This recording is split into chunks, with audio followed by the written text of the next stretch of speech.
Salut tout le monde, c'est Charlène.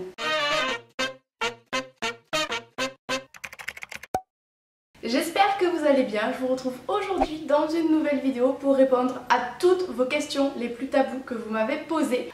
Tout d'abord, avant de commencer, si jamais vous demandez d'où sort cette nouvelle couleur de cheveux, n'hésitez pas à aller voir mon précédent vlog pour avoir votre petite réponse. Voilà, je vous le mets dans le petit i et dans la barre d'infos. Donc on va commencer tout de suite. Je vous ai demandé de me poser vos questions tabous sur Instagram. Je vais essayer de ne pas passer trop de temps sur chacune des questions, sinon ça va être long. C'est parti! Nico accepte-t-il ta vie de youtubeuse?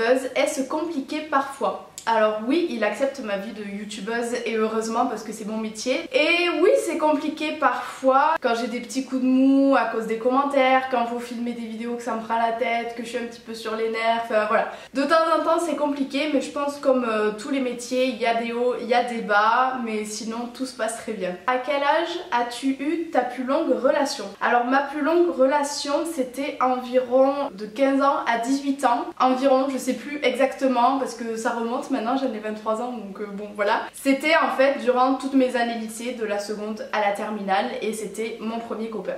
Prochaine question, as-tu des regrets? Alors oui, je pense comme tout le monde, je suis pas ce genre de personne qui disent j'ai aucun regret parce que tout ce que j'ai fait que je suis cette personne. Non, je vais pas dire ça étant donné que la personne que je suis actuellement, c'est pas celle que j'aimerais être en réalité. Donc je ne vais pas dire ça. Oui, j'ai des regrets d'avoir fait les mauvais choix dans ma vie à certaines périodes, des regrets d'avoir pris certaines choses trop à cœur qui fait que j'en suis là aujourd'hui. Voilà, je vais pas trop rentrer dans les détails parce que c'est pas quelque chose dont j'ai envie de parler pour le moment. Je pense peut-être vous en parler un jour quand ça ira mieux, mais pour le moment c'est trop compliqué pour moi d'en parler tout simplement parce que je suis en plein dedans. Mais oui, j'ai des regrets dans la vie. Est-ce que tu fumes?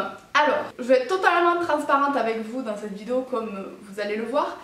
J'ai été non fumeuse pendant 20 ans et il y a 2 ans j'ai commencé à fumer bêtement en soirée. Sauf que ma vie a commencé à dégringoler petit à petit et je me suis mise à fumer. Je m'étais dit je fume 1 an et dès que ça va mieux j'arrête. Sauf que je n'arrivais pas à arrêter, voilà les joies de la cigarette. Mais aujourd'hui ça fait peut-être 6 mois que j'ai arrêté grâce à Nico qui m'a forcé. Vraiment je suis contente de m'en être sortie parce que ça use des sous, ça pourrit la santé, il faut pas fumer, il faut pas. Et franchement moi pour moi c'était une fierté de dire à 20 ans ben j'ai jamais touché à une seule cigarette, j'avais même pas essayé. Et là du coup ben je peux plus le dire, mais je suis fière d'avoir arrêté. Le vêtement le plus moche que tu as acheté? Alors là comme ça me vient pas, mais je sais que souvent dans les magasins quand je suis avec Nico ou ma mère, je montre des habits qui me plaisent.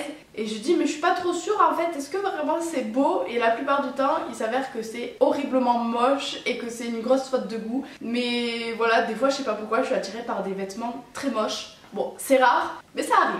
À quel âge as-tu commencé à te maquiller? Alors je ne me souviens plus précisément, mais je sais qu'au collège, je pense comme la plupart d'entre nous, je mettais le fameux crayon dans la muqueuse. Et c'est tout. Je crois un petit peu de mascara, je suis plus sûre, mais je sais que j'ai commencé par le crayon dans la muqueuse, je pense vers 13-14 ans, peut-être 12 ans, je sais plus. Mais je sais que j'ai commencé au collège par ça. Comment as-tu rencontré Nicolas? Alors Nicolas, je l'ai rencontré à la fac. En fait, je suis arrivée en seconde année de licence et il avait 1 an de plus. Donc il était en 3e année et les 3e années sont les tuteurs pour les 2e années pour leur apprendre l'haltérophilie. Et tout simplement, c'était mon tuteur. Voilà, donc monsieur m'apprenait l'haltérophilie. Et petit à petit, en fait, on a commencé à parler, on a beaucoup sympathisé, un peu trop.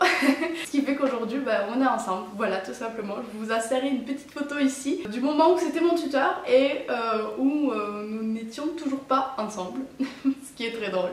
Les vergetures, est-ce que selon toi c'est beau? Alors j'ai un avis assez mitigé sur ça. En fait je pense que la société nous influence beaucoup et la société veut que les vergetures ne soient pas très beaux. Donc effectivement je ne trouve pas ça très flatteur, mais ça fait partie de la femme et donc on devrait l'accepter tout simplement parce qu'on en a toutes. Voilà, ça serait bien que la société, au lieu de montrer la vergeture du doigt, essaie de faire en sorte qu'on l'accepte. Parce que oui c'est pas forcément très beau, mais si la société faisait en sorte qu'on le voit d'une telle façon que c'est beau, on trouverait ça beau. Je sais pas si vous m'avez suivi. Tes relations avec les autres youtubeuses sont-elles correctes? Je dirais inexistantes plutôt. Non, en fait, j'ai quelques youtubeuses à qui je parle et les quelques youtubeuses à qui je parle, ça se passe très bien. Je pense à Fanny, Elsa, Marion qui a arrêté les vidéos, Claire, il y a qui d'autre?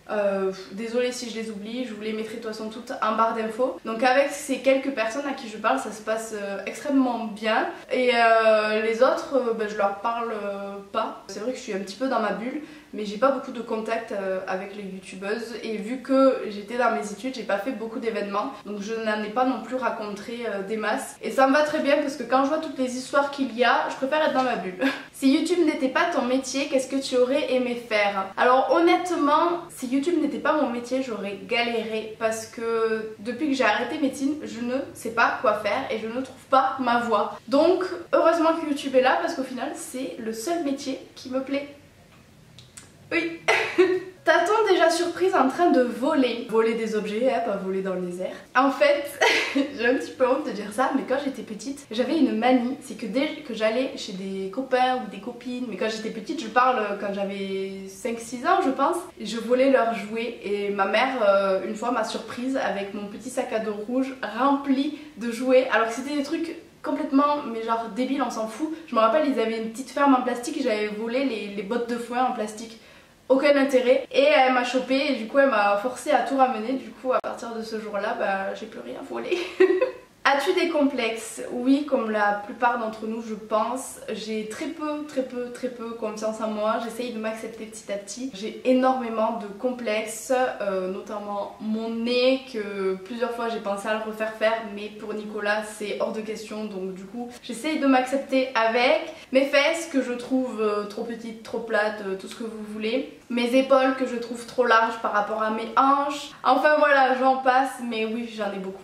Vois-tu les règles comme un sujet tabou à ton âge? Alors moi j'ai 23 ans, donc honnêtement les règles aujourd'hui ça ne me dérange plus du tout d'en parler. Bon forcément je vais pas aller voir mon père et lui dire voilà j'ai mes règles, gna, on est d'accord, mais je veux dire avec mon copain ou n'importe qui, voilà, si j'ai mes règles, j'ai mes règles. Faut que j'aille mettre un tampon, je vais mettre un tampon. Non, c'est pas du tout tabou, je suis pas du tout gênée d'aller acheter des tampons au supermarché. Enfin, je pense que de toute façon, on est toutes pareilles, donc je vois pas pourquoi ça devrait être tabou. À quand et où le premier voyage en camping-car? Alors cette question a été très demandée. Donc pour le moment, on n'a pas encore fixé la date précise, mais on aimerait fin septembre partir et faire la côte en fait Croatie jusqu'en Grèce et après revenir parce que je suis pas encore prête à partir trop loin et à laisser ma maman trop longtemps sans la voir. Donc du coup on ferait Croatie-Grèce pour 3 semaines, 1 mois je pense. Ensuite on aimerait bien faire le Portugal, mais voilà c'est pas encore déterminé. Et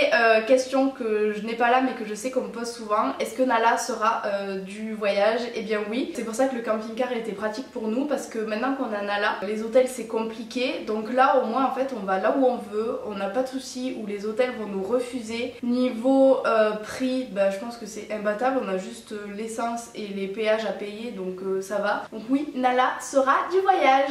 Et dernière question, tu gagnes mieux ta vie avec YouTube ou les partenariats? Alors j'ai décidé de répondre à cette question pour y répondre tout simplement parce qu'il n'y a pas de tabou entre vous et moi. Je gagne mieux ma vie avec les partenariats étant donné qu'en fait, surtout de nos jours, c'est de plus en plus compliqué de faire des vues sur YouTube. En fait, si nous n'avons pas les partenariats, je parle pour les youtubeuses qui sont à mon niveau à peu près, on pourrait pas vivre. C'est vrai qu'avec les vues YouTube, on ne touche pas des 1000 et des 100. Donc oui, heureusement qu'il y a les partenariats pour vivre. Cependant, j'essaie de faire ça de façon correcte, de pas vous en balancer tous les jours à la gueule.